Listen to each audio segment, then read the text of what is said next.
Amém. Glórias ao nome do nosso Deus. Agora nós estamos aqui diante do Senhor mais uma vez para o estudo bíblico, né? Nós estamos estudando sobre a Trindade, a doutrina da Trindade, né? E hoje nós vamos estudar mais um pouco, aprender mais sobre essa doutrina maravilhosa que é o nosso Deus, né? Então, vamos orar ao Senhor para dar início a esse estudo? Senhor Deus Todo-Poderoso, Pai querido, obrigada pela oportunidade que nós temos de estudar a Tua Palavra, aprender com o Espírito Santo.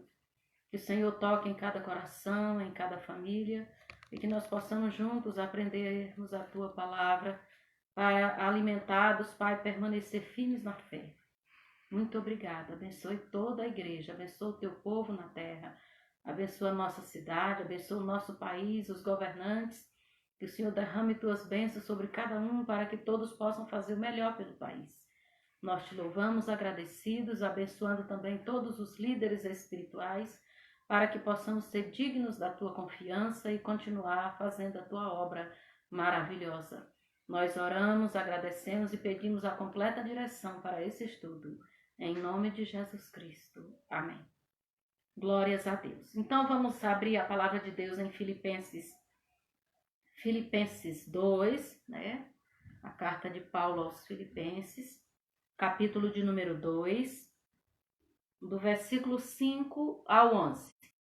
Assim: Tende em vós o mesmo sentimento que houve também em Cristo Jesus, pois ele, subsistindo em forma de Deus, não julgou como usurpação o ser igual a Deus. Antes a si mesmo se esvaziou, assumindo a forma de servo, tornando-se em semelhança de homens e reconhecido em figura humana, a si mesmo se humilhou, tornando-se obediente até a morte e morte de cruz. Pelo que também Deus o exaltou sobremaneira e lhe deu o nome que está acima de todo nome, para que ao nome de Jesus se dobre todo o joelho, nos céus, na terra e debaixo da terra, e toda língua confesse que Jesus Cristo é Senhor, para a glória de Deus Pai. Então, quando nós lemos aqui esse texto, nós vemos um Jesus que se esvaziou, um Jesus humilhado, um Jesus em figura humana. Tanto é que o nome Jesus Cristo é o seu nome na figura humana, né? Na sua humilhação, porque na exaltação ele é o Senhor. Ele tem o mesmo nome do Pai. Então aqui ele está colocado como alguém que se entregou à vontade de Deus para fazer o que o Deus ordenasse. E quando a gente olha para esse texto, a gente vê Jesus passando tudo aquilo que ele veio para fazer, a obra maravilhosa da salvação. A gente observa aqui que ele, mesmo tendo vindo lá do alto, mesmo ele sendo eterno, mesmo ele tendo toda a sua glória lá, ele desceu aqui na terra e se humilhou de tal maneira, sendo obediente a Deus até mesmo a morte de cruz. É algo tão extraordinário a gente pensar isso, porque o nosso Deus, o Pai, ele teve que suportar isso. Ele teve que suportar. Imagine você que tem seu filho. Nós que somos pais, nós sabemos que nós fazemos tudo pelos nossos filhos. Nós queremos ver eles vivendo o máximo, né? Realizando sonhos, projetos. E Deus, que tinha o seu filho lá em toda a sua glória. E de repente, o seu filho veio, ele determinou isso, que seu filho viesse. Para que ele pudesse sofrer dessa maneira, passasse tanta humilhação, por amor da humanidade. Porque isso foi feito por amor da humanidade. Mas a escolha é de cada ser humano. Deus respeita a nossa vontade. Mas hoje, como nós estamos estudando a doutrina da Trindade, nós estamos com o tema hoje, definindo a Trindade. Esse texto no princípio, para mostrar, aqui já não está falando sobre Jesus como Deus. Nós estamos falando Jesus como na figura humana aqui na terra. Muito embora saibamos de onde ele veio, que ele era o verbo vivo, que estava com Deus, o verbo era Deus, nós já estudamos isso no princípio, né? Mas aqui é para dizer, porque o nome Deus tem variação de emprego no seu sentido bíblico, da Bíblia. Então, nós estamos vendo aqui nesse texto, principalmente aqui no versículo 11, que aqui aparece com referência ao Pai sozinho como Deus. Se você observar aqui, ó, e toda língua confessa que Jesus Cristo é Senhor para a glória de Deus, Pai. Então, aqui Deus está como soberano, verdadeiro Deus, absoluto, o Pai. Assim como lá em João 1:1, que nós lemos, o verbo estava com Deus e o verbo era Deus, a gente vê também que no princípio que fala que o verbo estava com Deus. Aí está mostrando o Pai. Então, a Trindade é o Pai, o Filho e o Espírito Santo. Todos nós sabemos disso, que formam um Deus. Mas nós sabemos que eles são três e que são um. Então, esse mistério só entende quem tem fé. Esse mistério só entende quem tem o Senhor. Então, isso é glorioso, amados. A gente saber que essa doutrina é verdadeira e nós vivemos nisso. Nós cremos e vivemos por isso. Então, isso é glorioso, maravilhoso. Esse texto aqui, ele mostra a humilhação de Cristo. Ele mostra que foi por determinação de Deus Pai que isso tudo acontecesse. Mas ele fala claramente. Assim como ele fala no profeta messiânico, no livro de Isaías, ele fala claramente sobre que Deus, o Pai, o exaltou sobremaneira. Ele deu um nome que está acima de todo nome. Após toda essa humilhação, o Senhor Jesus voltou à sua glória, né? E todo joelho vai se dobrar. Assim como diante do Pai, como está escrito lá em Isaías. Então isso é muito importante, a gente ver que o Pai já tinha falado sobre isso e depois ele determinou aqui que isso realmente tem que acontecer. E todo nome, está dizendo aqui no versículo 10, para que ao nome de Jesus se dobre todo o joelho, não só aqui na terra, mas nos céus, na terra e debaixo da terra. Isso não é muito profundo? Todo ser vai se dobrar diante de Deus. Até mesmo aqueles que estão nas profundezas. Aqueles que estão no Hades, no Gênesis, eles vão se dobrar, porque eles vão ver quem é Jesus realmente naquele grande dia. Então, o Pai, ele é a autoridade máxima. Mas se você lê em toda a Bíblia, você vai ver que o Pai é a autoridade máxima, porque Jesus também é a autoridade máxima, o Espírito de Deus é a autoridade máxima. Todos têm os mesmos atributos. E isso é maravilhoso, a gente saber que a gente serve um Deus completo, um Deus único, mas que são três e com os mesmos atributos. Então isso é maravilhoso, amados. Eu fico um pouco deslumbrada realmente de servir esse Deus glorioso e maravilhoso, né? E com referência ao Filho, para mostrar que ele é o Deus verdadeiro, vamos abrir aqui em 1 de João 5:20. 1 de João 5:20, que diz aqui, ó. Também sabemos que o Filho de Deus é vindo e nos tem dado entendimento para reconhecermos o verdadeiro. E estamos no verdadeiro, em seu Filho Jesus Cristo. Este é o verdadeiro Deus e a vida eterna. Aleluia, glória a Deus. Então, neste versículo aqui, ele diz claramente, né, com referência ao Filho, como Deus absoluto, com toda a sua plenitude.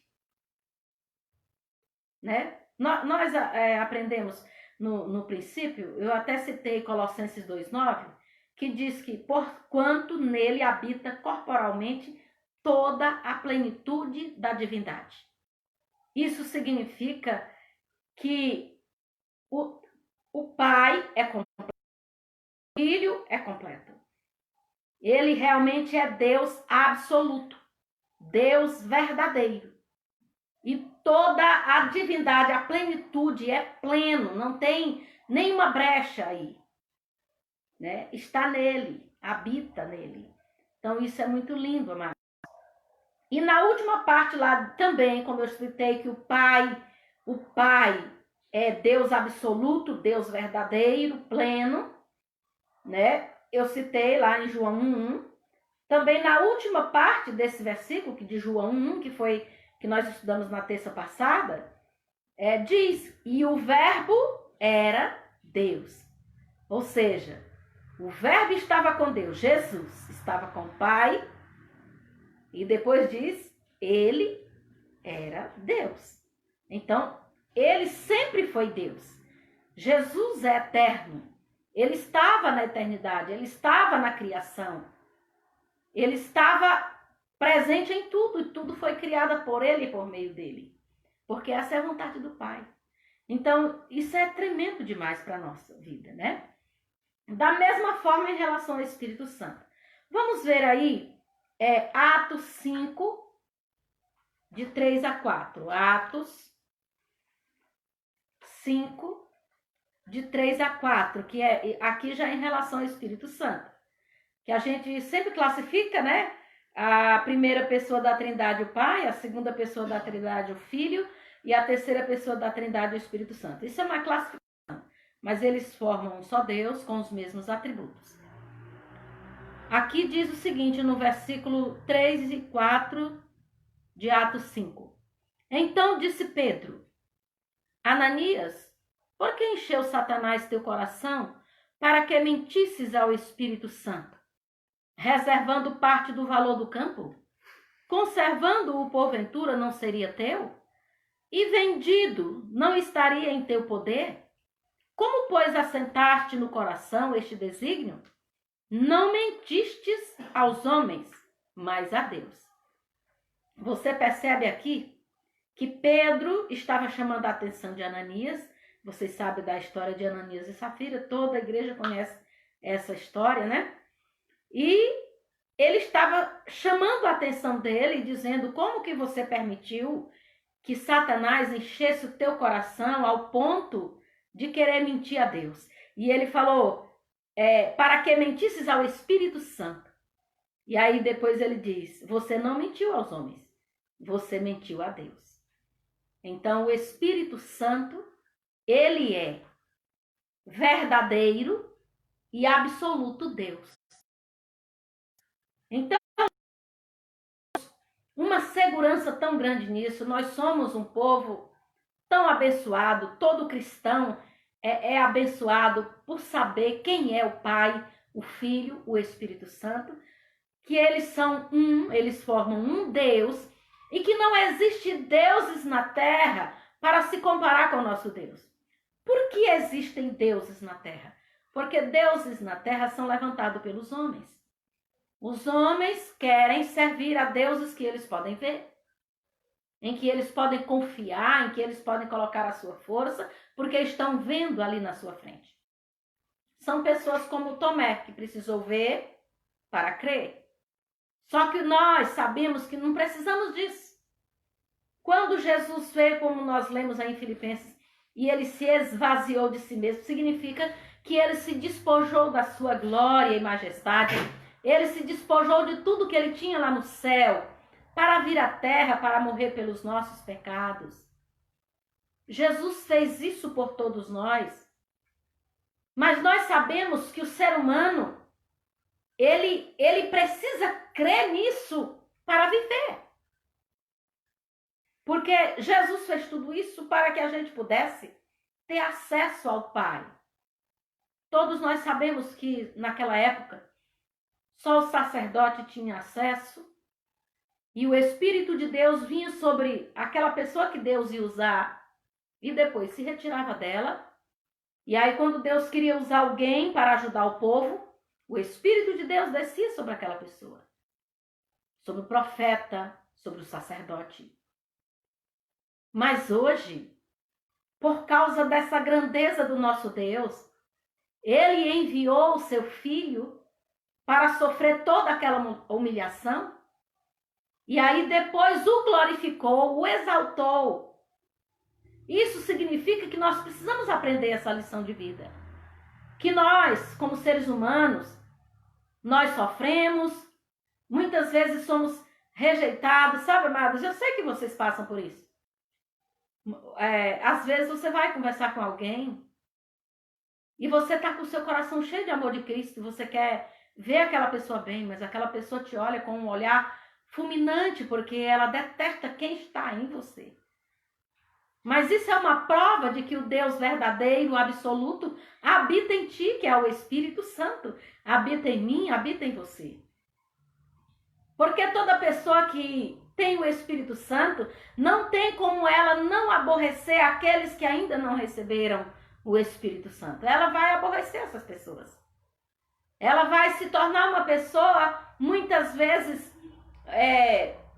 eu posso dizer, algumas pessoas vão querer afastá-la, não querem ouvir, porque elas não querem se entregar ao Espírito Santo. Elas resistem ao Espírito Santo. E o Espírito Santo habita em todo aquele que crê e recebeu o Senhor. Então, quando o Pai fez tudo isso pelo Filho, ou através do Filho, nós sabemos que o Pai, o Filho e o Espírito sentiram o gemido da dor, da humanidade, do pecado da humanidade, da negação dos homens, da rejeição dos homens. Foi terrível tudo que Jesus passou. Não dá para a gente mensurar tudo que Jesus passou. Não dá para a gente sentir aqui, porque somos muito pequenos e todo o sofrimento que passamos aqui na Terra não foi para se comparar. Não sabemos se ainda vamos passar na frente, mas até agora não é para se comparar com o que Cristo passou por todos nós. Então, o nosso Deus, Pai, Filho e Espírito Santo, é o Deus verdadeiro, absoluto. E nós só precisamos confiar nisso e viver por isso. Somos um povo privilegiado por sermos filhos do Deus vivo. O Senhor dos Exércitos está conosco. O Deus de Jacó é o nosso refúgio. Ele não é Deus de morto, ele é Deus de vivos.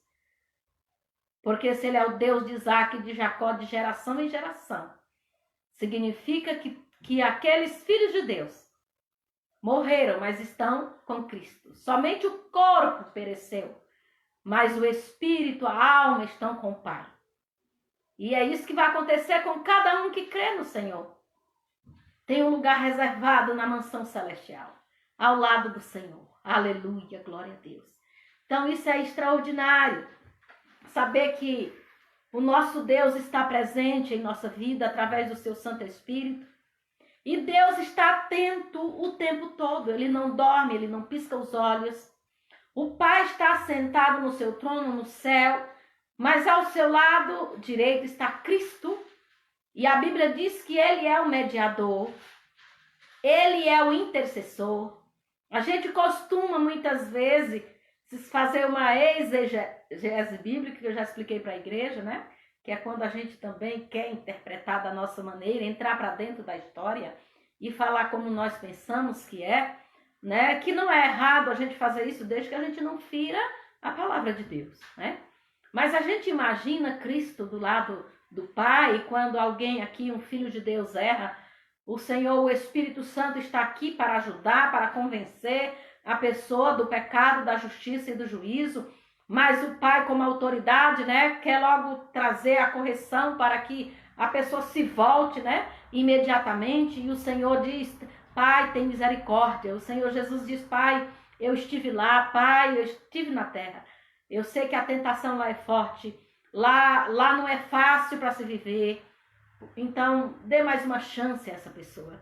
E o Espírito de Deus faz um trabalho de resgate interior para que o ser humano se volte para o Senhor, se arrependa dos pecados, para que o ser humano reconheça os seus erros, reconheça a sua pequenez diante desse Deus tão grande e tremendo, o nosso Deus que nós confiamos.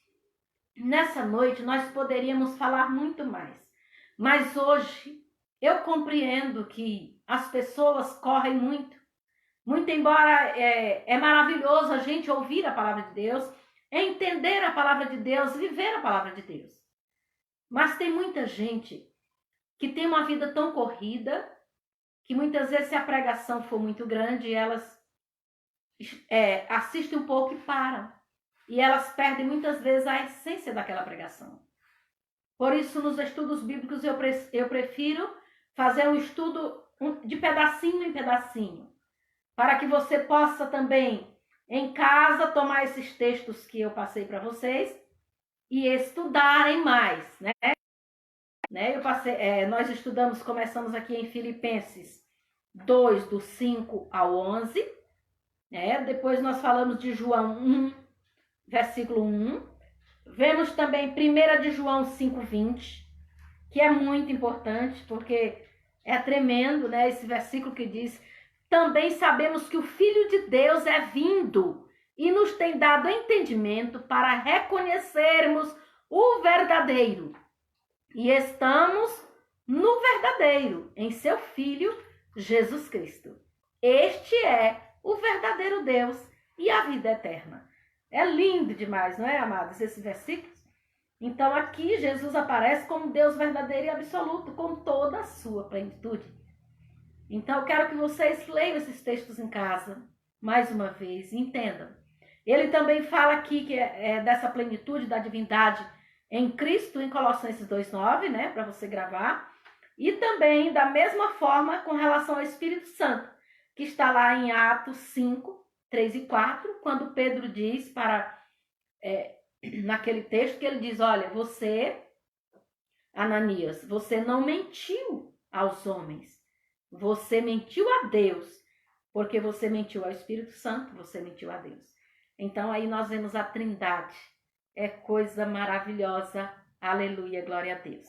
Agora, para encerrarmos a próxima aula vai ser o nome Jeová, tá? Vai ser muito importante, não percam. Então vamos ver aqui em 2 aos Coríntios 13:13, só para você ver onde está a Trindade aqui também. Na bênção apostólica está a Trindade.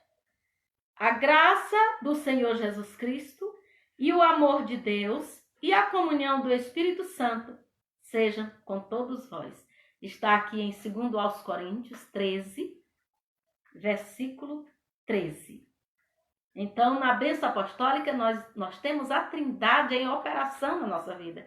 Por isso que é muito importante. Eu já vi pessoas dizendo o seguinte: eu não saio do culto antes da bênção. Não saio, mesmo que eu tenha um compromisso, o culto tenha atrasado um pouco, mas eu tenho que esperar a bênção apostólica. E essa pessoa sabe o que está dizendo, porque você está ali recebendo a presença do Pai, do Filho e do Espírito Santo. Aleluia, glória a Deus. Então, meus amados, nós hoje estudamos sobre a doutrina da Trindade, definindo a Trindade. Depois nós vamos ver o nome de cada um, os seus significados, que isso é muito importante para nós. Porque em alguns apertos da vida, quando você sabe o nome do Senhor, você chamar é muito importante. É muito lindo. Então, nesta noite, estou muito alegre, muito feliz, porque é bom a gente ser canal de Deus na terra. Isso é tão extraordinário, é tão maravilhoso. E a gente saber que na nossa pequenez Deus olha para nós e Deus confia em nós a sua palavra. Isso é grande para nós. E você também aí é um canal de Deus. Você vá, divulgue o evangelho, fale da boa notícia. Mestre, o Deus Filho, fale sobre ele, fale que ele é verdadeiro, que ele é Deus absoluto. E isso é por vontade do Pai que a Trindade precisa ser ministrada a toda criatura. Muito obrigado pela sua atenção. Vamos orar ao Senhor nesse momento. Pai querido, obrigada, Pai querido, por mais uma vez estudar a Tua palavra. É tão maravilhoso nós estarmos aqui diante da Tua presença. Pai querido, vai abençoando agora cada lar. Pai, abençoa nossos irmãos. Muito obrigado pela Tua ajuda na vida da irmã Cida Dourado. Pai querido, da irmã Lourdes, que já está bem e que logo, Pai querido, que passar essa pandemia, ela estará conosco. Pai querido, muito obrigado, Senhor, por todos os irmãos, ó Deus, aqueles que estão com algum tipo de enfermidade, mas que ainda não falaram com a igreja. O Senhor conhece cada um. Que o Senhor possa, nesse momento, ir de encontro e sarar porque o Senhor é Deus que sara, tu és Jeová Rafá, o Senhor que te sara. Pai querido, eu creio no teu milagre em cada uma de nossas vidas. Eu creio que o Senhor agora mesmo está visitando, Pai, cada coração. O Senhor está dando força. O Senhor está, Pai querido, abençoando com teu poder e glória. Sabe, Pai, os sonhos da tua igreja, os projetos estão todos diante do Senhor. Nós cremos que o Senhor está conosco, porque grandes coisas o Senhor tem feito por nós. E nós estamos alegres, aleluia. Pai, abençoa a terra. Pai querido, eu sei que o Senhor fez a terra parar, para que o ser humano pudesse aprender a falar uns com os outros, para que o ser humano pudesse entender que é necessário tirar tempo uns para os outros. Ó grande Deus, que o Senhor tenha misericórdia, abençoe a família, a instituição divina, abençoe o marido, a esposa, os filhos, guarda de toda a maldade da terra, e que teu povo seja, Pai querido, um povo feliz, mesmo no meio da tempestade, porque no meio da tempestade nós já vemos a bonança, porque nós estamos servindo ao Deus vivo, o Todo-Poderoso, Rei da Glória. Aleluia, glória a Deus. Muito obrigada, meu Deus, pela minha família. Obrigado, Pai querido, porque o Senhor é bom, uma fortaleza no dia da angústia, e o Senhor conhece aqueles que confiam em Ti. Isso está escrito no profeta Naum, capítulo de número 1, versículo 7. Nós sabemos que o Senhor tem nos sustentado com tua destra poderosa, como no Espírito, como em todas as áreas de nossas vidas. Tu tens sido um Deus zeloso, maravilhoso. Muito obrigada, papai querido, pela tua bondade. E que o Senhor abençoe nossos irmãos que estão em casa. Aqueles, Pai querido, que estão impedidos de ir no templo por causa, Pai querido, das suas vidas, da idade ou de alguma enfermidade crônica. Pai querido, mas eu sei que o Senhor tem o poder de dar vitória aos teus filhos. E logo, Pai querido, eu creio que teus filhos estarão no templo adorando ao Senhor conosco. Pai, eu te amo, Senhor. Muito obrigado, porque o Senhor me aceitou como tua filha. Em nome de Jesus Cristo. Amém. Que a graça e a paz de nosso Senhor e Salvador Jesus Cristo, de amor de Deus Pai, a doce comunhão e consolação do Espírito Santo de Deus, seja com todos nós, com toda a igreja, com todos os nossos familiares agora e para todo sempre. Amém. Aleluia. Glória a Deus. Meu abraço a todos vocês. Que Deus os abençoe. Em nome de Jesus Cristo. Aleluia.